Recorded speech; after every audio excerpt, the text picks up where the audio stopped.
So good morning guys. तो आज 27 फरवरी की क्या है इंपॉर्टेंट करंट अफेयर, चलिए विस्तार से पढ़ते हैं। भूटान के राजकुमार जिग्मे वांगचुक बने हैं देश के पहले डिजिटल नागरिक। तो भूटान के प्रिंस जिग्मे नामग्याल वांगचुक देश के पहले डिजिटल नागरिक बन गए हैं। भूटान ने इसकी जानकारी दी है। जिग्मे नामग्याल वांगचुक अभी केवल 7 वर्ष के हैं और देश के पहले डिजिटल नागरिक बन गए हैं। जिग्मे नामग्याल भूटान के राजा जिग्मे खेसर नामग्याल वांगचुक और रानी जेट्सन पेमा के उत्तराधिकारी और सबसे बड़े बेटे हैं। तो आज की पहली न्यूज़ भूटान देश से है। क्या आपको क्लियर हो गई है कि भूटान के राजकुमार जिग्मे वांगचुक बने हैं देश के पहले डिजिटल नागरिक, और जो जिग्मे वांगचुक हैं ये वहाँ के राजा जिग्मे खेसर नामग्याल वांगचुक के पुत्र हैं। भूटान देश की बात करें, एशिया का एक देश है और भारत के बिल्कुल पड़ोस में बसा हुआ है, जहाँ की राजधानी थिम्पू है। उम्मीद करता हूँ पहली न्यूज़ आपको अच्छे से क्लियर हो गई होगी। तो कमेंट कॉलम में जाकर आंसर करिए कि भूटान देश जो है भारत के साथ कितने किलोमीटर की सीमा साझा करता है। बढ़ेंगे फिलहाल आज की अगली इंपॉर्टेंट न्यूज़ की तरफ और देखेंगे अगली न्यूज़ में क्या है खास। अगली न्यूज़ है हमारे देश के प्राइम मिनिस्टर मोदी जी से। क्या आप जानते हैं हमारे देश के प्राइम मिनिस्टर मोदी जी किस एक नंबर के प्राइम मिनिस्टर हैं? चलिए मैं बता देता हूँ।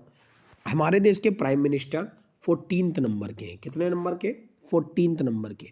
अच्छा, वाइस प्रेसिडेंट किस नंबर के? ये भी 14th नंबर के हैं। ठीक है, याद रखिएगा एक एक पॉइंट को।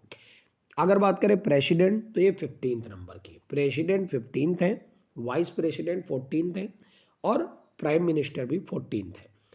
प्रेसिडेंट कौन है? द्रौपदी मुर्मू। वाइस प्रेसिडेंट कौन है? जगदीप धनखड़। और प्राइम मिनिस्टर कौन है? नरेंद्र मोदी। तीनों पॉइंट मैंने अच्छे से क्लियर कर दिए हैं, क्योंकि आज के समय में एग्जाम में इतने छोटे क्वेश्चन आपसे नहीं पूछता है, क्योंकि एग्जामिनर भी जानता है कि बच्चे बच्चे को पता है कि प्राइम मिनिस्टर कौन है, प्रेसिडेंट कौन है और वाइस प्रेसिडेंट कौन है। इसलिए एग्जामिनर क्या करता है, एग्जामिनर आजकल घुमाकर पूछता है, ये पूछ देता है किस एक नंबर के हैं। तो याद रखिएगा प्राइम मिनिस्टर और वाइस प्रेसिडेंट ये दोनों किस नंबर के? 14वें नंबर के, और प्रेसिडेंट 15वें नंबर के। ठीक है, चलिए बढ़ते फिलहाल न्यूज़ की तरफ। तो पीएम मोदी साहब ने बारिशु कन्नड़ दिमावा महोत्सव का उद्घाटन किया है। दिल्ली के ताल कटोरा स्टेडियम में बारिशु कन्नड़ा दिमावा सांस्कृतिक उत्सव का उद्घाटन किया है और इस उत्सव पर प्रधानमंत्री जी ने सभा को संबोधित भी किया है। कर्नाटक की संस्कृति, परंपराओं और इतिहास का जश्न मनाने के लिए बारिशु कन्नड़ दिमावा सांस्कृतिक उत्सव का आयोजन किया जा रहा है। यह प्रधानमंत्री के एक भारत श्रेष्ठ भारत के दृष्टिकोण के अनुरूप है। आज़ादी का अमृत महोत्सव के तत्वाधान में आयोजित होने वाला यह महोत्सव सैकड़ों कलाकारों को नृत्य, संगीत, नाटक और कविता के माध्यम से कर्नाटक की सांस्कृतिक विरासत को प्रदर्शित करने का अवसर प्रदान करेगा। तो याद रखिएगा, कर्नाटक से न्यूज़ थी। कर्नाटक के कोई एक फेमस व्यक्ति हैं जिनको इस साल पद्म विभूषण पुरस्कार से सम्मानित किया गया था। क्या आप जानते हैं? चलिए मैं ही बताता हूँ। टी.एस. कृष्णा इनका नाम है। इस बार पद्म विभूषण पुरस्कार 6 लोगों को दिया गया था। और कौन कौन से लोग थे क्या आप जानते हैं? चलिए स्टैटिक जी के पॉइंट के तहत मैं आपको बताता हूँ। सपा पार्टी के पूर्व अध्यक्ष मुलायम सिंह यादव, इनको मिला था पद्म विभूषण पुरस्कार। इसके अलावा टी.एस. कृष्णा जो कि कर्नाटक के पूर्व मुख्यमंत्री हैं, जिनका जिक्र अभी मैंने किया, इनको भी मिला था। इसके अलावा बालकृष्ण दोषी जो कि पूर्व वास्तुकार थे, इनको भी मिला था। इसके अलावा महालनबिस जो कि ओआरएस घोल के संस्थापक थे, इनको भी मिला था। अच्छा, एक लोग और थे, श्रीनिवासन जो कि पहले भारतीय अमेरिकी थे, उनको भी मिला था। एक नाम मैं छोड़ रहा हूँ आप पर, वो आप कमेंट कॉलम में बताएंगे कि वो व्यक्ति कौन से है। कर्नाटक की राजधानी बेंगलुरु है और यहाँ के सीएम इस समय कौन है क्या आप जानते हैं? तो कमेंट कॉलम में जाकर आंसर करिए। हम बढ़ेंगे फिलहाल अगली न्यूज़ की तरफ। अगली न्यूज़ है बिल गेट्स से। बिल गेट्स ने $902 मिलियन में हेनकेन में हिस्सेदारी खरीद ली है। तो बिल गेट्स ने दुनिया की दूसरी सबसे बड़ी शराब बनाने वाली कंपनी के नियंत्रक शेयरधारक हेनकेन होल्डिंग एनवी में लगभग $902 मिलियन में अल्पांश हिस्सेदारी का अधिग्रहण कर लिया है। डच नियामक एफएम द्वारा दी गई फाइलिंग के अनुसार माइक्रोसॉफ्ट के संस्थापक और परोपकारी ने हेनकेन होल्डिंग का 3.8% हिस्सा खरीद लिया है और इन्होंने अपनी व्यक्तिगत क्षमता में हेनकेन होल्डिंग में 6.65 मिलियन शेयर और bill and Melinda Gates foundation trust के माध्यम से अन्य 4.18 मिलियन शेयर खरीदे। तो याद रखिएगा, नाम बहुत ही बड़ा नाम है बिल गेट्स का, जो कि माइक्रोसॉफ्ट के संस्थापक भी हैं हमारे देश में। तो इन्होंने हेनकेन में हिस्सेदारी खरीदी $902 मिलियन। पहले तो नाम याद रखिए हेनकेन में, और दूसरी इंपॉर्टेंट चीज़ ये है, ये याद रखिए कि हेनकेन कंपनी है क्या। तो हेनकेन कंपनी दुनिया की दूसरी सबसे बड़ी शराब बनाने वाली कंपनी है। अच्छा, पहली बड़ी कंपनी कौन है?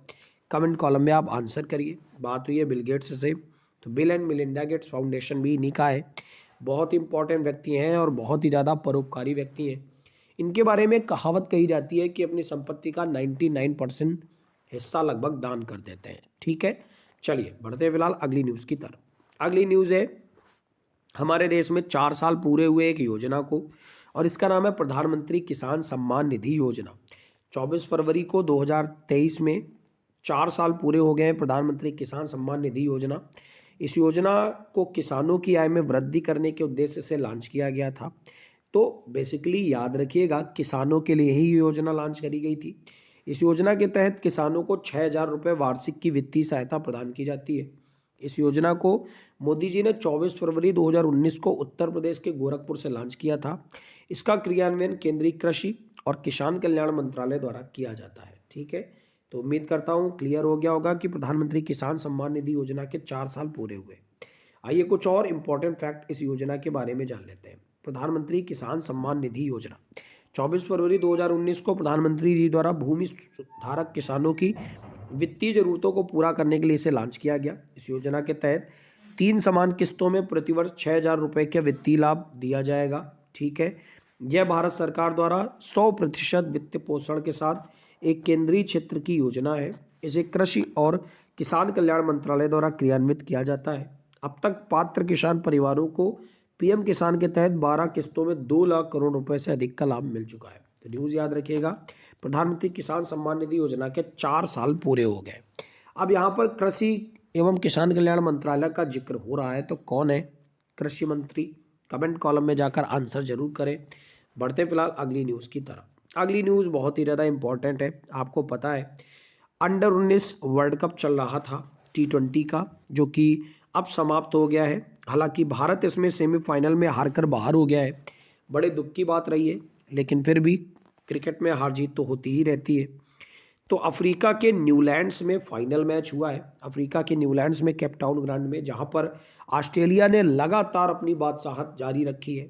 और ऑस्ट्रेलिया की महिला क्रिकेट टीम ने T20 वर्ल्ड कप 2023 के फाइनल में मेजबान, यानी जहां पर यह आयोजित हो रहा है दक्षिण अफ्रीका, उन्हीं को हराकर छठी बार यह खिताब अपने नाम किया है।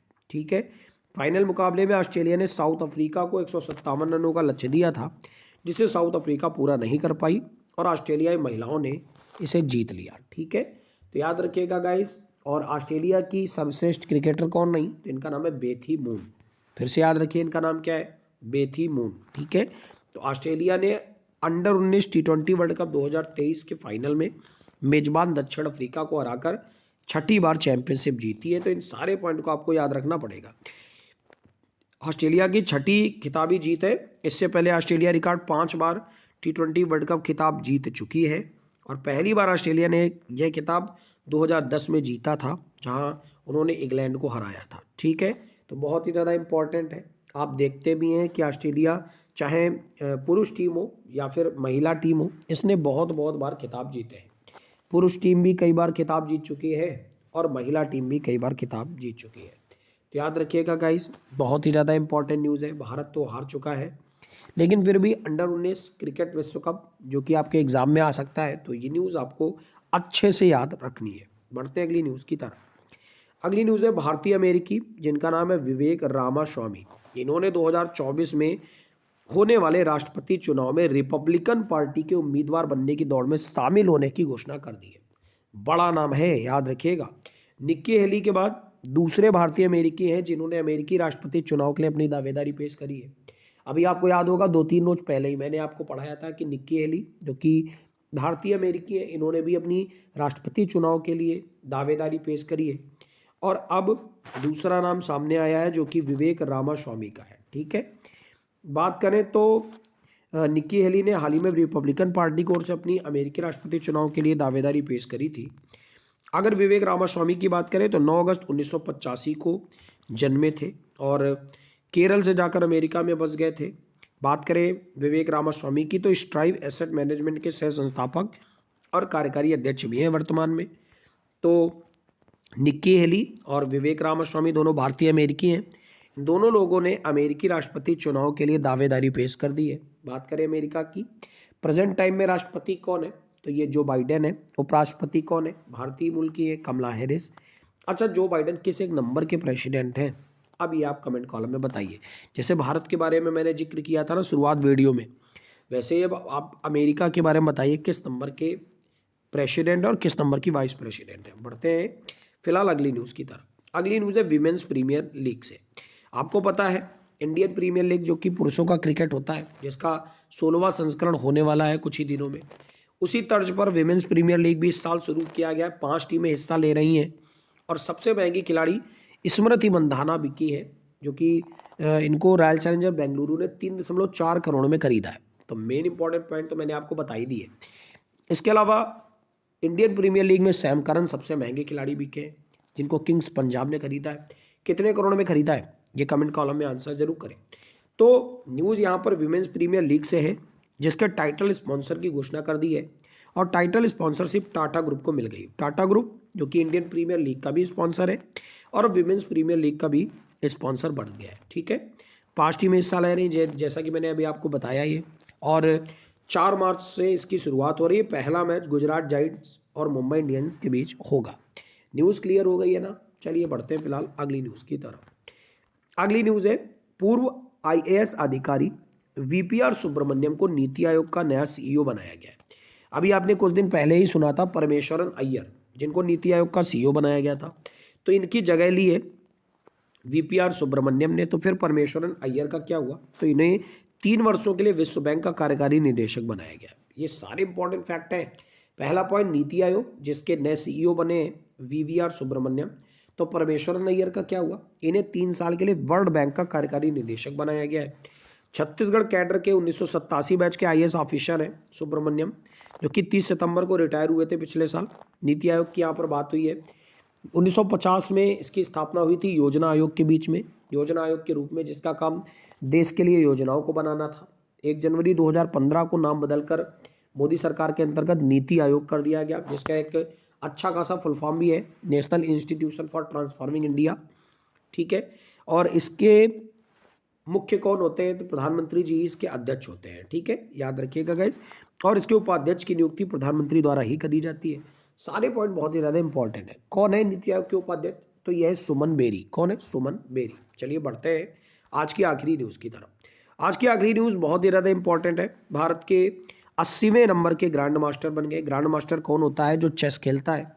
चेस खेल का जो खिलाड़ी होता है इसे ग्रैंड मास्टर बोला जाता है। तो भारत के 24 वर्षीय चेस प्लेयर है विग्नेश एनआर ने जर्मनी के इंटरनेशनल मास्टर इल्जा स्नाइडर को हराकर देश के 80वें ग्रैंड मास्टर बन गए हैं। और साथ ही उन्होंने जर्मनी में 24वां नाई वेस्ट कप 2023 टाइटल भी अपने नाम किया है। याद रखिएगा, बहुत ही ज़्यादा इंपॉर्टेंट न्यूज़ है।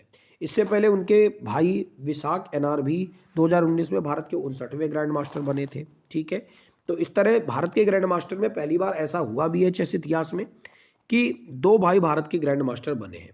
बात करें 79वें ग्रैंड मास्टर कौन थे, तो ये प्रणेश अन थे। तो ये सारे पॉइंट बहुत ही ज़्यादा इंपॉर्टेंट है। तो उम्मीद करता हूँ आज की क्लास आपको बहुत ही ज़्यादा पसंद आई होगी।